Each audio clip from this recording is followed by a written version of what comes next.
Hello students, एक बार फिर मैं आपके सामने हूँ एंड हम बात करेंगे अब कुछ क्वेश्चंस। चैप्टर पूरा फिनिश कर चुके हैं, plant growth and development. Hope आप लोगों ने भी वो पूरा चैप्टर कंप्लीट कर लिया होगा। दो तरह के अगर देखे जाए कि ऑन एन एवरेज हमने इस चैप्टर में क्या क्या पढ़ा। हमने बात करी ग्रोथ की कि प्लांट की ग्रोथ कैसे होती है, बात करी डिफरेंट फाइटो हार्मोन्स की, एंड हमने बात करी डिफरेंट तरह के डेवलपमेंट एंड मूवमेंट की। इस तरह बहुत छोटा सा चैप्टर था ये, कुछ ज़्यादा इधर उधर की चीज़ें नहीं थी। चैप्टर में से हमेशा डायरेक्ट क्वेश्चंस पूछे जाते हैं। One of the very favourite question of examiner is hormones. Phyto hormones they देगा एंड उन फाइटो हार्मोन्स का आपको फंक्शन बताना है, या कोई फंक्शन दे देगा आपको उस पर्टिकुलर फाइटो हार्मोन्स बताना है। हमेशा मैं बोलती हूँ बहुत इंपॉर्टेंट क्वेश्चन है, एंड आज इस वीडियो सेशन में मैं इस चीज़ की गारंटी लेती हूँ कि एक क्वेश्चन उसमें से ज़रूर आएगा। 5 hormones, auxin, gibberellin, cytokinin, ethylene and abscisic acid. 5 hormones, 5 session, 2.5 घंटे एंड 1 क्वेश्चन, गारंटी है इस चीज़ की। सो इतना तो कर सकते हैं ना कि आप धीरे धीरे ऐसे ही प्रोसीड करिए। जितना करो उस चीज़ पे गारंटी लो कि मेरे से अच्छा इसमें किसी कोई और कर ही नहीं सकता। जितना मैंने पढ़ा है वो सब यहाँ फिक्स हो गया, एंड वो सिर्फ 1 दिन के लिए 2 दिन के लिए फिक्स नहीं करना, उसको आपको लॉन्ग टर्म के लिए फिक्स करना है। आज आपका नीट का एग्जाम नहीं है, कुछ टाइम बाद है, सो तब तक वो चीज़ें यहाँ फिक्स होनी चाहिए। एक पेपर पे उसको लिखो, क्या क्या फंक्शंस है सारे के सारे हार्मोन्स के, उस चीज़ को बार बार पढ़ो। कहीं भी ट्रेवल कर रहे होते हो जैसे उस चीज़ को अपने माइंड में चलाते जाओ कि ये चीज़ें हो रही हैं, ठीक है। सो प्लीज़ इस चीज़ को फॉलो करो। बहुत सारे चैप्टर्स, मतलब आपको ये लगाओ कि कुछ टॉपिक्स होते हैं जो नीट में फिक्स्ड होते हैं कि इसमें से क्वेश्चन आएगा ही आएगा, और जब स्टूडेंट को ये पता है इस टॉपिक में से क्वेश्चन आएगा, फिर भी अगर वो टॉपिक स्टूडेंट स्किप करके जाता है, so that is a mistake of you people. आप लोगों की गलती है ये, ठीक है। चलिए आगे बढ़ते हैं। Let's start with the question number 1। Question number 1 मैंने वहीं से डाला आपके फाइटो हार्मोन्स में से। आइए देखते हैं क्वेश्चन क्या है। Which one of the following growth regulator is known as a stress hormone. आगे आप लोगों के दिमाग में क्वेश्चन आंसर इसका देखो। हार्मोन्स को, फाइटो हार्मोन्स को हम 2 कैटेगरीज में डिवाइड करते हैं। आइए, फाइटो हार्मोन, इनको हम 2 कैटेगरीज में डिवाइड करते हैं। एक होती है आपकी ग्रोथ इनहिबिटर,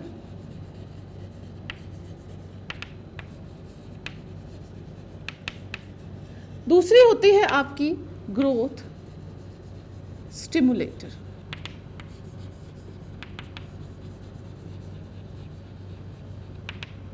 बस ध्यान से चीजों को सुनते चले जाना। अगर आपके दिमाग में इसका आंसर आ गया है ना, सो बहुत अच्छी बात है। क्वेश्चंस ऐसे ही आते हैं, सीधे साधे क्वेश्चन आते हैं। अभी तो आपको लग रहा होगा क्या यार कितने इजी क्वेश्चन डाल दिए मैम ने, अभी ऐसा लग रहा है। जब मैं यही आप सेशन देख रहे होगे कि आपने चैप्टर फिनिश कर लिया और 4-5 दिन का गैप ले लिया, और उसके बाद आप ये नीट पैटर्न क्वेश्चन एक्सरसाइज कर रहे हो, या तो फिर अगर आपने चैप्टर पढ़ लिया एंड उसके बाद 1 महीना 2 महीने बाद आप ये पढ़ रहे हो, फिर आपको लगेगा अरे यार मैंने पढ़ा तो था बट ये पढ़ा कहाँ था। ऐसी हालत आपकी नहीं होनी चाहिए। चैप्टर फिनिश किया, क्वेश्चन की प्रैक्टिस करो, उस चीज़ को बार बार रिवाइज करो। जो फिक्स्ड टॉपिक है, बार बार मैं रिपीट करती हूँ, सेशन के अंदर में क्वेश्चन आएगा ही आएगा। सो उसको एक रेगुलर बेसिस पे, मैं ये नहीं कह रही कि रोज वो टॉपिक उठा के बैठ जाओ, नहीं, डोंट डू दिस, ये करने की जरूरत नहीं है। हफ्ते में एक बार कभी ना कभी वो टॉपिक निकालिए, अच्छा चलो इसमें ये था, हार्डली 10 मिनट लगेंगे उस चीज़ को स्क्रॉल करने में, अगर आपने वो टॉपिक अच्छे से पढ़ा होगा तो, ठीक है। चलिए वापस आते हैं। सो ग्रोथ इनहिबिटर होता है, कुछ ग्रोथ स्टिमुलेटर होता है। ग्रोथ इनहिबिटर में आपका एग्जाम्पल है एब्सिसिक एसिड, ग्रोथ स्टिमुलेटर में आपका एग्जाम्पल है auxin, cytokinin and ethylene, sorry gibberellic acid. Ethylene एक वो हार्मोन है जिसको आज भी हम ये सोचते हैं कि कौन सी कैटेगरी में रखें, इनहिबिटर की कैटेगरी में रखें या स्टिमुलेटर की कैटेगरी में रखें। इसके फीचर्स ये बताते हैं कि ये ज़्यादा किसकी कैटेगरी में है, ज़्यादा है ये आपके इनहिबिटर की कैटेगरी में। बात आती है आपके स्ट्रेस हार्मोन की। Abscisic acid is considered as a stress hormone. क्यों कहते हैं इसको स्ट्रेस हार्मोन? सेनिसेंस ये कराता है, डोरमेंसी ये कराता है, सेल डिवीजन को ये रोकता है, सेल डिफरेंशिएशन को ये रोकता है, सेल इलोंगेशन को ये कॉज करता है, एब्सीशन को ये कॉज करता है। And in fact stress hormone you can say that ये स्टोमेटा की क्लोजर में भी हेल्प कर रहा होता है। स्टोमेटा को बंद कर देगा, ट्रांसपिरेशन नहीं हो रही। अगर किसी जगह पे पानी की कमी है, उस कंडीशन में एब्सिसिक एसिड का एप्लीकेशन इंपॉर्टेंट आ जाता है, ताकि स्टोमेटा क्लोज रहेंगे, ट्रांसपिरेशन कम होगा, ट्रांसपिरेशन कम होगा, वाटर की जरूरत कम पड़ेगी। That is also one of the reason why abscisic acid is considered as a stress hormone. ये जो सारे के सारे फंक्शंस है ना, ये जैसे ही नाम आता है वैसे ही फिक्स हो जाने चाहिए कि अच्छा ये है, कोई बड़ी बात नहीं है। 5 चीज़ों को याद करना it's not a big deal, जब आपको इस चीज़ की गारंटी है कि क्वेश्चन आएगा। आइए, सो ये समझ में आ गया आपको। आगे बढ़ते हैं। Let's talk about the second question, question number 2।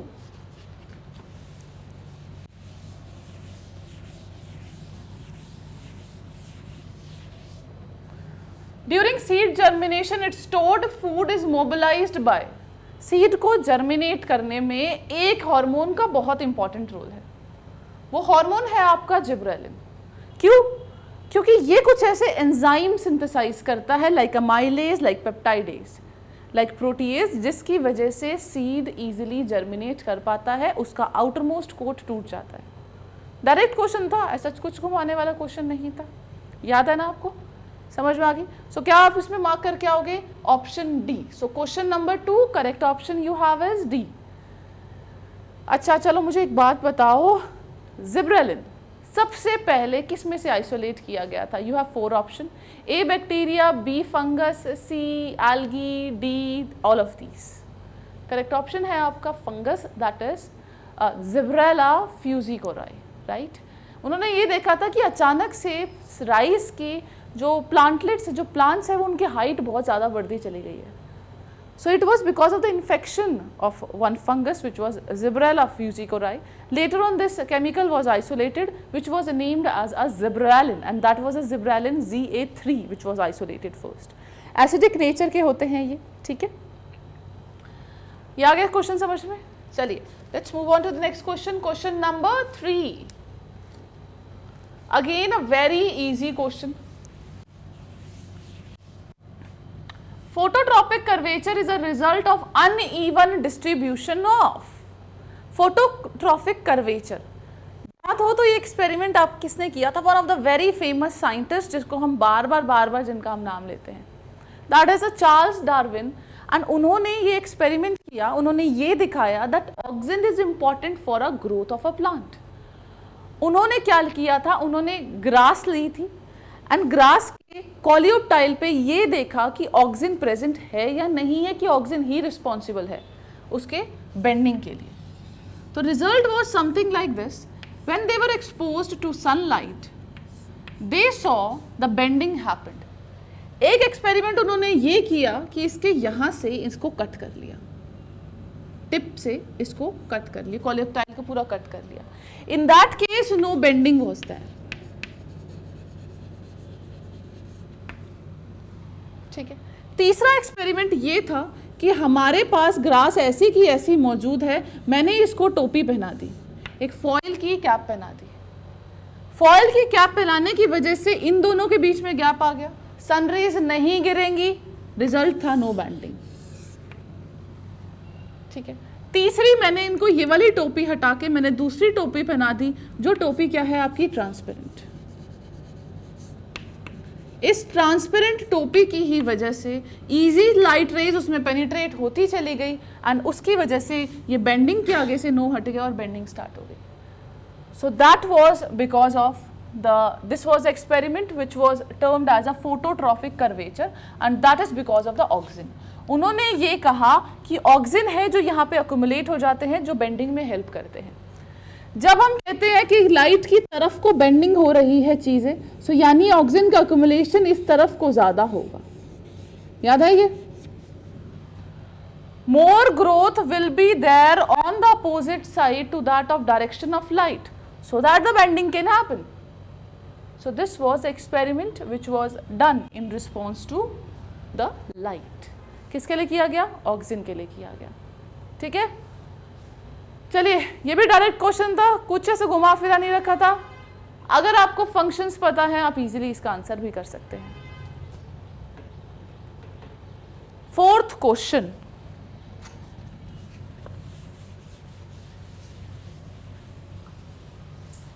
Now senescence as an active development cellular process, the growth and the functioning of the flowering plant is indicated in। अब मुझे एक बात बताओ, senescence किसे कहते हैं? What is the senescence? हम लोगों को बुढ़ापा आता है, एजिंग होती है, that is what we call it as a senescence in plant। senescence that means apoptosis। apoptosis को दूसरा नाम दिया जाता है that it is a programmed cell death। So senescence के कुछ फीचर दे रखे हैं and we have to identify कि ये सेनेसेंस हो रही है या नहीं। आइए, A option is given as vessels and tracheids differentiation, चीज़ों की फॉर्मेशन हो रही है, डिफरेंशिएशन हो रही है। क्या इसको बुढ़ापा कहेंगे? क्या इसको एजिंग कहेंगे? नहीं ना, जवान ही है, चीज़ें बन रही हैं अभी। सो बिल्कुल भी नहीं, फर्स्ट ऑप्शन गलत है। बी ऑप्शन दे रखा है लीफ एब्सीशन। लीफ एब्सीशन का मतलब है लीफ का गिरना। This is because of the presence of abscission layer, एक एब्सीशन लेयर की फॉर्मेशन होती है। And the hormone which is responsible for the senescence is the stress hormone, the abscisic acid. So that means this is an appropriate and this is a right answer. So B option is right. Let's look at the C and the D option as well. C option कहता है annual plants. Senescence का एक particular variety of plants से क्या relationship है? जो आया है वो तो जाएगा जाएगा। So annual plant में भी senescence आएगी, सारे plant में senescence आएगी। इन्होंने specify इस चीज़ को नहीं किया, so ये गलत है। D है इसका floral parts. What can we do with the floral parts? Quite irrelevant options हैं यहाँ पे। आप ये कहोगे कि मैम आपने ऑप्शंस नहीं समझाए, क्या करूँ मैं इसमें ऑप्शन समझा के? सो ये तो हमारे किसी काम के नहीं है। सो इसके लिए I will go for an option B. ठीक है, let's move on to the next question, question number 5।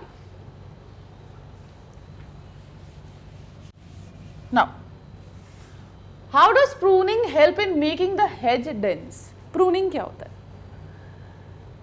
हम लोगों के घरों में गार्डन्स होता है या फिर आपके घर के आसपास कोई ना कोई पार्क होगा, उसके पार्क के चारों तरफ आपने देखा होगा लोग प्लांट्स लगाते हैं एंड गार्डनर आके उसको कट करता है।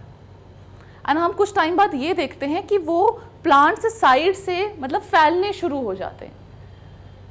अगर आपको याद हो, ऑक्सिन के अंदर एक इंपॉर्टेंट फीचर मैंने बताया था, that is a apical dominance. Pruning में क्या किया जाता है? ऊपर वाली बड्स को काट दिया जाता है या ऊपर वाली जो लीव्स होती है उनको काट दिया जाता है ताकि वो साइड से फैलना शुरू कर जाए। आप ये करके देखना, कभी आपके पास प्लांट्स होंगे, छोटे छोटे प्लांट्स के ऊपर वाली जो थोड़ी सी स्टेम को काट देना। व्हाट यू विल रियलाइज कि अब प्लांट ने फैलना शुरू कर दिया है। दिस इज बिकॉज आपने किसको खत्म किया? एपिकल डोमिनेंस को खत्म किया। इसी की वजह से lateral buds they will start growing. होता है ऐसा। सो प्रूनिंग वही चीज़ है जो गार्डन्स वगैरह में आपने देखी होगी, एक गार्डनर लेकर लगा रहता है and he keeps on cutting the apical buds ताकि आपका प्लांट फैल सके, ताकि वो एक सुंदर सी शेप ले सके। करते हैं ना वो ये काम। आइए, so option is given as A, it frees the axillary buds from apical dominance. जी हाँ, एपिकल डोमिनेंस होगा तो हाइट लंबी हो जाएगी। हमें क्यों चाहिए वो? हमें तो नहीं चाहिए, हम तो चाहते हैं कोई ब्यूटीफुल सा कोई शेप बन जाए। This we want. So that is exact answer. A option बिल्कुल करेक्ट है। आइए बी सी डी ऑप्शन भी देख लेते हैं जो हम हमेशा देखते हैं। The apical shoot grows faster after pruning. अरे प्रूनिंग में तो हम एपिकल बड्स को ही काट देते हैं, एपिकल शूट को ही काट देते हैं। अब वो काट दिया, वो जल्दी कैसे ग्रो करेगा? ठीक है, सो अब लेटरल बड्स की बारी आ जाएगी, कहेंगे तू नहीं है तो अब हम ग्रो कर लेते हैं। सो ये तो हो गया इनकरेक्ट। ऑप्शन सी देखते हैं। It releases wound hormone. कौन से हैं? पढ़ाए थे मैंने कभी wound hormone? Irrelevant. It induces the differentiation of a new shoot from the root stock. Root से ही दोबारा से शूट्स का बनना शुरू हो रहा है। देखा है ऐसा होता है कभी? नहीं ना। So in this case will go for an option A. ठीक है, आगे बढ़े। चलिए, let's move on to the next question, question number 6। मजा आ रहा है? क्वेश्चंस की प्रैक्टिस कर रहे हैं हम। अब बोर तो नहीं हो रहे ना आप लोग? आइए, सो क्वेश्चन कहता है treatment of seed at low temperature under moist condition to break its dormancy is called. अब आपके दिमाग में इसका आंसर सबसे पहले 90% स्टूडेंट्स कहेंगे कि मैम इसका आंसर है वर्नलाइजेशन, और फिर मैं कहूँगी 90% स्टूडेंट्स गलत हैं। यहाँ पे बात हो रही है treatment of seeds eight low temperature. Low temperature पे सीड्स की ट्रीटमेंट करी जाती है ताकि उनकी डॉर्मेंसी को हम ख़त्म कर सकें। उसमें जो आप कह सकते हैं जो ऑप्शन इसमें करेक्ट है दैट इज अ स्ट्रैटिफिकेशन। ध्यान से सुनना, पहले ऑप्शन ए के बारे में बात करते हैं। वर्नलाइजेशन क्या है? वर्नलाइजेशन एक वो प्रोसीजर है जिसकी वजह से लो टेम्परेचर ट्रीटमेंट से हम फ्लावरिंग को इंड्यूस करते हैं। फ्लावरिंग में 2 टॉपिक पढ़े थे ना, एक फोटो पेरियोडिज्म और दूसरा वर्नलाइजेशन। यहाँ पे तो सीड की बात हो रही है, डॉर्मेंसी की बात हो रही है, वो तो बात नहीं कर रहे ना हम। आइए, सो ये ऑप्शन गलत हो गया। चिलेशन, चलिए ये तो अलग ही दे दिया ऑप्शन। स्ट्रैटिफिकेशन क्या होता है? स्ट्रैटिफिकेशन होता है जो आपके सीड्स को लो टेम्परेचर पे ट्रीट किया जाता है, इसी की वजह से उनकी डॉर्मेंसी ब्रेक हो जाती है। नेक्स्ट है स्कैरिफिकेशन। अब स्कैरिफिकेशन क्या होता है? कई बार seed coat, one of the reason for dormancy is a hard seed coat, पढ़ा है हम लोगों ने। अब उस हार्ड की सीड कोट को तोड़ने के लिए 2 तरह के मेथड अपनाए जाते हैं। एक होता है फिजिकल स्कैरिफिकेशन, दूसरा होता है केमिकल स्कैरिफिकेशन। फिजिकल स्कैरिफिकेशन में हम with the help of instrument, कुछ ना कुछ नाइफ यू कैन से, उससे लेकर हम आउटर मोस्ट लेयर जो सीड कोट है उसको हटाते हैं। केमिकल में वी यूज सर्टेन केमिकल्स ताकि बाहर की सीड कोट को हम इजीली मेल्ट कर पाएं या उसको वहां से हटा पाएं ताकि हमारा एम्ब्रियो इजीली ग्रो कर दे। ठीक है, आगे बात समझो। सो दोनों में डिफरेंसेस पता लग गए। सो इसके लिए will go for which option? C. ठीक है, आइए, so let's move on to the next question, question number 7 now. proteinaceous pigment which control the activity concerned with light। आइए देखते हैं, लाइट की एक्टिविटी को कंट्रोल करना है, इसके लिए जो प्रोटीनेशियस सब्सटेंस रिक्वायर्ड होता है वो है आपका phytochrome. Phytochrome, so these phytochromes they are actually blue green pigments। Blue green pigments, ये जो आपके ब्लू ग्रीन पिगमेंट्स हैं ये 2 फॉर्म्स में एग्जिस्ट करते हैं। कितने फॉर्म्स में? 2 फॉर्म्स। कौन कौन सी है वो? एक है आपकी PR, दूसरी है आपकी PFR। ध्यान से सुनते रहना, PR PFR में कन्वर्ट हो सकता है, PFR PR में कन्वर्ट हो सकता है। किन कंडीशन में कन्वर्ट होगा? PR को दे दी मैंने रेड लाइट, किस में कन्वर्ट हो जाएगा? PFR में। ठीक है, इसके लिए इसको जो लाइट की जरूरत पड़ती है दैट इज अराउंड 660 नैनोमीटर। अगर मैं इसके ऊपर डाल दूं फार रेड लाइट, यानी कि मैं बात कर रही हूं 730 नैनोमीटर की, it will be converted into PR and this particular mechanism is important for the flowering process।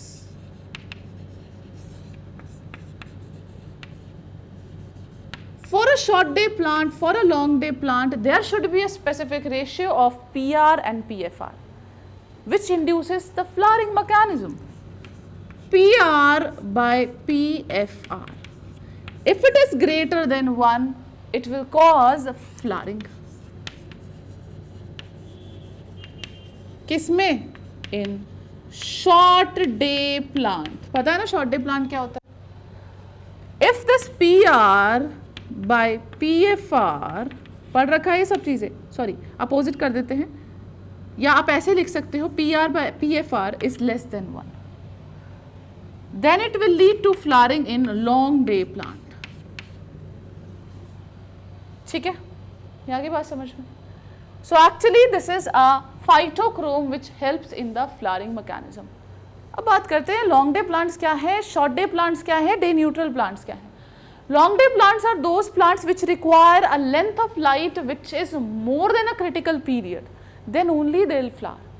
Short day plants are those which require a light of less than a critical period for the flowering।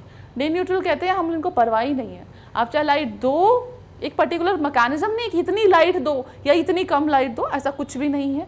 They just require light for the process of flowering and they flower throughout the year. क्या option है इसमें? So we'll go for an option A for this question 7। आगे बढ़े, question number 8। मैं ये रब कर रही हूँ।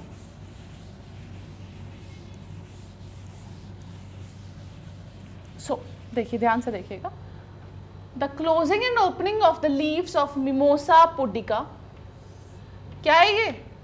Touch me not, it's due to thermonastic movement, hydrotropic movement, seismonastic movement, chemonastic movement. अब मेरे को ना इन सारे के सारे ऑप्शन में ना दो चीजें मुझे कॉमन लग रही है। एक लग रही है नास्टिक मूवमेंट, नास्टिक और दूसरी मूवमेंट, दूसरी है इसमें ट्रॉपिक मूवमेंट। ये भी नास्टिक है, ये भी नास्टिक है। अच्छा मुझे एक बात बताओ, नास्टिक और ट्रॉपिक मूवमेंट में क्या फर्क होता है? बचपन में पढ़ रखा है, 9th 10th में कर रखा है आपने को नहीं ये सब चीजें। आपके जो ट्रॉपिक मूवमेंट होते हैं वो होते हैं डायरेक्शनल मूवमेंट। अगर लाइट पड़ी तो एक पर्टिकुलर डायरेक्शन में मूवमेंट होगी, अगर इसमें पानी पड़ा तो एक डायरेक्शन में मूवमेंट होगी, चाहे वो उस डायरेक्शन उसी की तरफ हो जाए, चाहे उसके अपोजिट तरफ हो जाए, मूवमेंट होगी। So this is a sort of a you can say directional movement. On the contrary, the nastic movement they are non-directional movement. ये चीज याद रखना। वो बात की जब हमने टच किया मिमोसा पुडिका की लीफ को, हमने देखा फोल्डिंग हो गई, टच करने से फोल्डिंग हो गई, यानी कि ये एग्जाम्पल है आपका सिज्मोनास्टिक मूवमेंट। क्या ये डायरेक्शनल मूवमेंट था? क्या हमने बोला कि इस डायरेक्शन में तू फोल्ड हो जा? नहीं ना। So that is a seismonastic movement. ठीक है, आगे बात समझ में? अच्छा, थर्मो का मतलब टेम्परेचर, बता दोगे ना, एक्सप्लेन कर लोगे, अब तो आपको पता भी है नास्टिक क्या होता है, ट्रॉपिक क्या होता है। हाइड्रो मतलब वाटर, कीमो मतलब केमिकल की तरफ। ठीक है, चलिए आगे बढ़ते हैं। चलिए आ गया, दिस वाज क्वेश्चन 8 तक हो गया हमारे। चलिए 9th क्वेश्चन है ये हमारा। अब ये क्वेश्चन में कंफ्यूजन है। कंफ्यूजन ये है, केमिस्ट्री आ गई भाई, यहाँ पे पढ़ा तो हमने है नहीं कुछ केमिस्ट्री में। केमिस्ट्री का इस चैप्टर में नहीं पढ़ा, केमिस्ट्री तो पढ़ रहे होगे ना आप सब लोग। आइए, which combination of gases is suitable for the fruit ripening process? हमें चीज़ों को पकाना है, याद आना चाहिए, अभी तक आपके दिमाग में होना चाहिए। इथाइलिन के बारे में डिस्कस कर रहे हैं, अब दिमाग लगाओ थोड़ा सा। इथाइलिन का फॉर्मूला क्या होता है? फॉर्मूला होता है C2H4, डबल बॉन्ड होता है ना उसमें। देखते हैं यहाँ कहाँ लिखा हुआ है, 80% CO2 और 20% CH2। 80% CH4, 20% CO2, क्या ऑप्शन दे रखे? डी ऑप्शन पे आ जाओ सीधा। 80% C2H4 क्या है? ये इथाइलिन। थाइलिन जरूरी होता है ना फ्रूट राइपनिंग के लिए। सो ऑप्शन इथाइलिन देने की जगह उन्होंने ऐसा दे दिया। क्या ये सही है? एब्सोल्युटली सही है। ठीक है, चलिए आगे बढ़ते हैं। Let's talk about the question 10। Clinostat is employed in the study of. Clinostat एक वो इंस्ट्रूमेंट है जिससे प्लांट की ग्रोथ मूवमेंट्स को हम स्टडी कर सकते हैं। अब ध्यान से चीज़ों को सुनते जाओ। क्लाइनोस्टैट एक वो इंस्ट्रूमेंट है जहाँ पे हम प्लांट को लगाते हैं और वो कंटिन्यूस रोटेट कर रहा होता है, ताकि ओवरऑल इफेक्ट ग्रेविटी का यानी कि जियोट्रॉपिज्म का को मैं नलीफाई कर सकूं। सो कंटिन्यूस उससे मूवमेंट पता लग जाती है। ऑप्शन मिल गया आपको। So option B is correct for the question number 10। कितने क्वेश्चन डिस्कस कर लिए हमने? 10 क्वेश्चंस। कितने मिनट में? 20, 22, 25 मिनट्स में डिस्कस कर लिए। क्वेश्चंस की डेप्थ में जाओ, मजे करो, चीज़ों को जब समझ रहे हो अच्छे से खुल के हंस के इन चीज़ों को प्रैक्टिस करो। ठीक है, so don't waste your time here and there. अच्छा टाइम है आपके पास। अब आपको क्या करना है? आपने सेशंस देख लिए, क्वेश्चंस की प्रैक्टिस, 10 क्वेश्चन की प्रैक्टिस हुई, अभी और क्वेश्चन की प्रैक्टिस नहीं हुई। और क्वेश्चंस निकालो, उनकी प्रैक्टिस करना स्टार्ट करो। कहीं कोई डाउट होता है तो प्लीज़ पूछिए। एंड यस, अपनी एनसीईआरटी पढ़ना मत भूलिएगा, एक लाइन मिस नहीं होनी चाहिए आपकी एनसीईआरटी की। ठीक है, सो अगले सेशन में मिलेंगे। Till then take care. Thank you so much students for watching this.